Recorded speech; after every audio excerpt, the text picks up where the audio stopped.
Regulated third-party credit information providers such as digital lenders should sign up to a new code of conduct by the end of the year to continue doing business in the country. This is according to the Credit Information Sharing Association of Kenya, that says the new code will address issues related to data quality, customer-centricity and consumer protection. Details of this and other stories in our business roundup. The Central Bank of Kenya data indicates that participating digital lenders were about 50 between 2020 and 2015. By 2019, the number increased to 2,600, then reduced below 2,000 as a result of the Apex Bank receiving complaints from Kenyans reporting exploitation by unregistered digital lenders. People have complained that, of course, you are aware about how the data in the phone book is being misused. Others have complained that the lenders threatens them, that if you don't pay by this date, I'm putting you to the CRB, I'm pushing you to the CRB. That is harassment. Meanwhile, Roads Cabinet Secretary James Macharia says dualling of Kenol Marwa Road will be complete by the end of this year. While on an inspection tour of the road, Macharia said the government plans to complete upgrading and rehabilitation of 7,000 kilometers of roads across the country by the end of next year. Coming from Nyeri, they can actually have the dual carriage.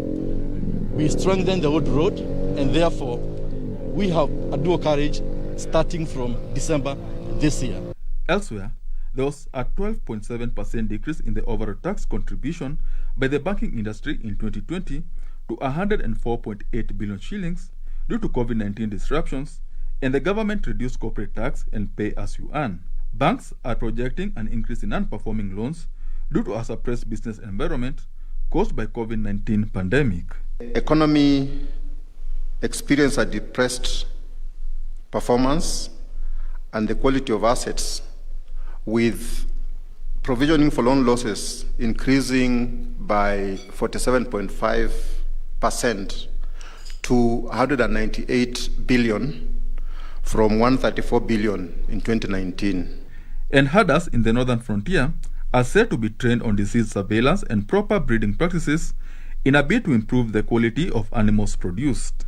The training is part of efforts aimed at increasing herders' earnings through increased livestock production. The issue with animal health and disease management across all the counties, and to the extent that we can better livestock keepers in their ability to identify diseases and do the corrective, take the corrective measure. Finally, the Bank of Kigali PLC has cut COVID-19 related loans on a moratorium to 4.1% of its gross loans from 47% as of June this year, signaling a strong recovery for the lender. The bank, whose shares are cross-listed on both the Nairobi and Rwanda stock markets, reported a 41.5% increase in the first half net profit to $22.9 million, driven by a 28.2% growth in interest income. You recall that we had a second wave of COVID in the first half of the year.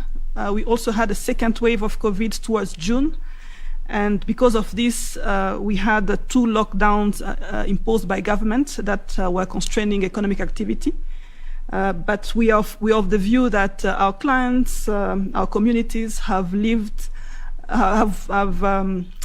to operate and live under this COVID environment. Benson Rioba reporting for Prime Edition.